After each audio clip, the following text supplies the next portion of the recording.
güzelin gönlü benden bulut gibi kaydı geçti.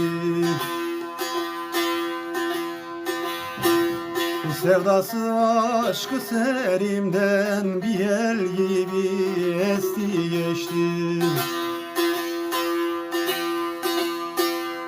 Sevdası aşkı serimden bir el gibi esti geçti.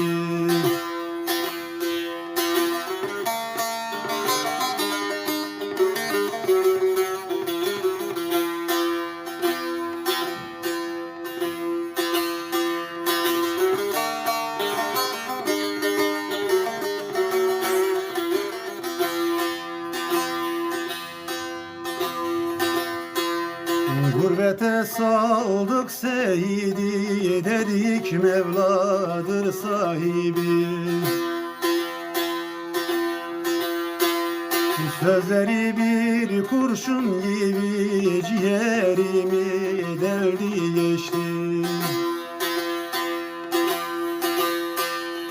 Sözleri bir kurşun gibi ciğerimi deldi geçti.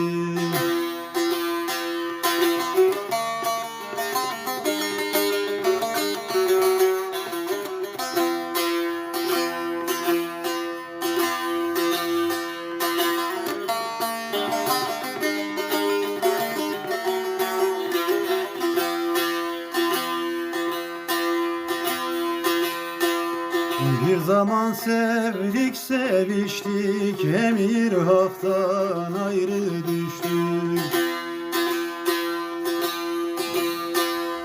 Geldi bizde dert bölüştük, çoğu bana verdi geçti.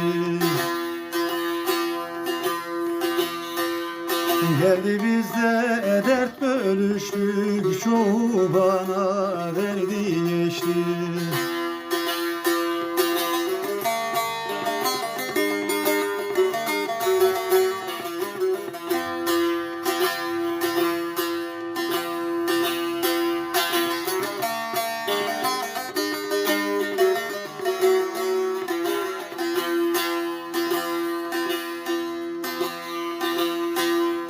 Gafur der ki nedir kahrım, felek beni etti mahrum.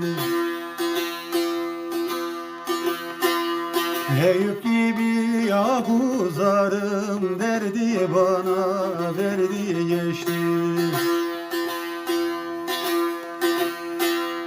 Eyüp gibi yakuzarım, yüreğimi yaktı geçti.